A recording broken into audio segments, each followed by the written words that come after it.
வணக்கம். ஒரு விழிப்புணர்வு வீடியோ பார்த்ததும் ஆமா இது கரெக்ட்னு நம்ம மனசுல ஒரு மாற்றம் வருது இல்லையா?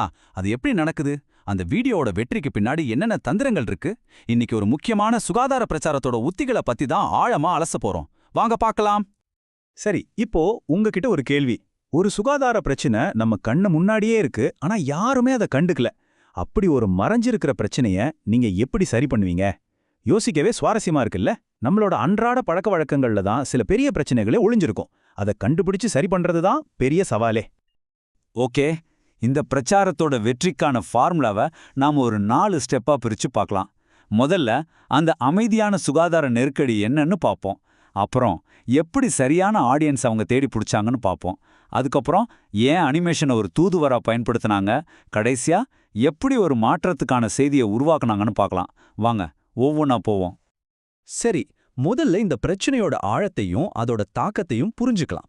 அதாவது குழந்தைகளின் கழிவுகளை நாம சரியா கையாளாததால வர்ற கடுமையான, ஆனா நம்ம பலரும் கண்டுக்காத விளைவுகள் என்னென்னு பார்ப்போம்.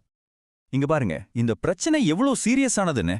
வயிற்றுப்போக்கு, காலரா, டைபாய்டு, அடேங்கப்பா, குழந்தைங்களோட ஊட்டச்சத்து குறைபாடு வரைக்கும் போகுது. இதுக்கெல்லாம் காரணம் என்ன தெரியுமா? குழந்தைகளோட கழிவுகளை சரியா நாம அப்புறப்படுத்தாதது தான். இதுல இருக்கிற ஒவ்வொரு நோயுமே ஒரு பெரிய எச்சரிக்கை மணி. ஆனா இதையே ஒரு கலர்ஃபுல்லான ஜாலியான அனிமேஷன் மூலமா சொல்லும்போது மக்களை பயமுறுத்தாம ஒரு நல்ல விழிப்புணர்வை ஈஸியா கொண்டு வர முடியுது. இந்த பாதிப்பு வெறும் மனுஷங்களோட மட்டும் நிக்கல, நம்ம சுற்றுச்சூழலையும் இது ஒரு வழி பண்ணிடுது.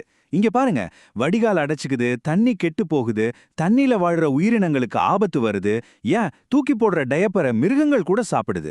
இதெல்லாம் ஈக்கள் பெருக ஒரு நல்ல இடமாவும் மாறிடுது. அப்போ இது வெறும் தனிப்பட்ட வீட்டு பிரச்சனை இல்ல, இது ஒரு பெரிய சமூக பிரச்சனை. சரி, பிரச்சனையோட தீவிரத்தை பார்த்தாச்சு. இப்போ அடுத்த கட்டம் என்ன? ஒரு பவர்ஃபுல்லான மெசேஜை உருவாக்கிட்டா மட்டும் போதுமா? இல்ல, அதை யார்கிட்ட கொண்டு சேர்க்கணுங்கிறது தான் ரொம்ப ரொம்ப முக்கியம். இல்லன்னா அது காத்துல விட்ட பட்ட மாதிரி தான், எங்க போகும்னே தெரியாது. அதனாலதான் இந்த பிரச்சாரம் ஒரு குறிப்பிட்ட மக்கள் கூட்டத்தை, அதாவது தென்னிந்தியா கிராமப்புறத்துல இருக்கிற மீன்பிடி சமூகங்களை ரொம்ப துல்லியமா குறிவைக்குது. அவங்க எடுத்த இந்த ஒரு முடிவு தான் இதுக்கப்புறம் வரப்போற எல்லா கிரியேட்டிவ் ஐடியாவுக்கும் அஸ்திவாரமா அமையுது. இதுதாங்க இந்த பிரச்சாரத்தோட மையப்புள்ளியே, கலாச்சார பொருத்தம். அதாவது ஒருத்தர்கிட்ட பேசும்போது அவங்களோட மொழி, பழக்க வழக்கம், அவங்களுக்கு பிடிச்ச இசை, அவங்களோட சமூக நெறிமுறைகள் இதெல்லாம் புரிஞ்சுக்கிட்டு பேசணும். நாம சொல்ற விஷயம் அவங்களோட ஒன்றி போகணும். அப்போதான் அவங்க நம்மள நம்புவாங்க, நாம சொல்ற விஷயமும் மனசுல பதியும். ஓகே, இப்போ இந்த பிரச்சாரத்தோட கிரியேட்டிவ் சைடுக்கு வருவோம். இவ்வளவு சீரியஸான ஒரு மெசேஜை சொல்ல ஏன் 3D அனிமேஷனை ஒரு கருவியா தேர்ந்தெடுத்தாங்க? வாங்க பார்க்கலாம். யோசிச்சு பாருங்க, இவ்ளோ சீரியஸான ஒரு டாபிக்கு ஏன் அனிமேஷன்? ஏன்னா சில சமயம் ஒரு ஜாலியான மீடியம் தான் பெரிய தடைகளை எல்லாம் தாண்டி மக்களை உணர்ச்சி பூர்வமா நம்ம பக்கம் இழுக்கும். ரொம்ப கடினமான விஷயத்த நேரடியா சொன்னா மக்கள் அதை கேட்க தயங்குவாங்க இல்லையா? ஆனா இந்த மாதிரி ஒரு அழகான அனிமேஷன் அந்த தயக்கத்தை ஈஸியா உடைச்சிடும்.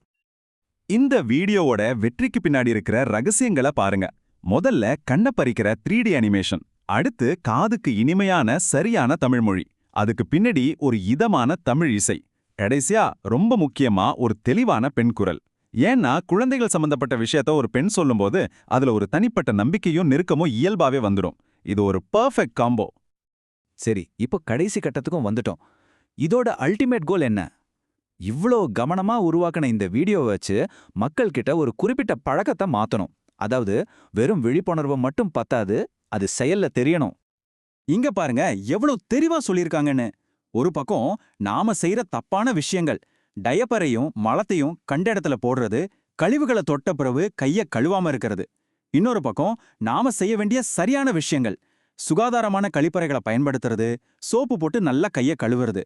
இதை செய்யாதீங்க, இதை செய்யுங்கன்னு ரொம்ப சிம்பிளா நேரடியா புரிய வச்சுட்டாங்க.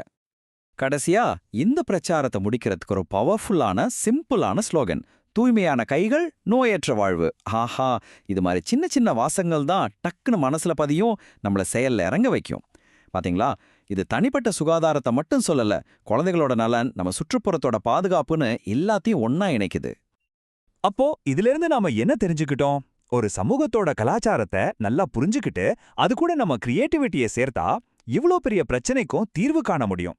இப்போ இந்த கடைசி கேள்வி உங்களுக்காக தான்.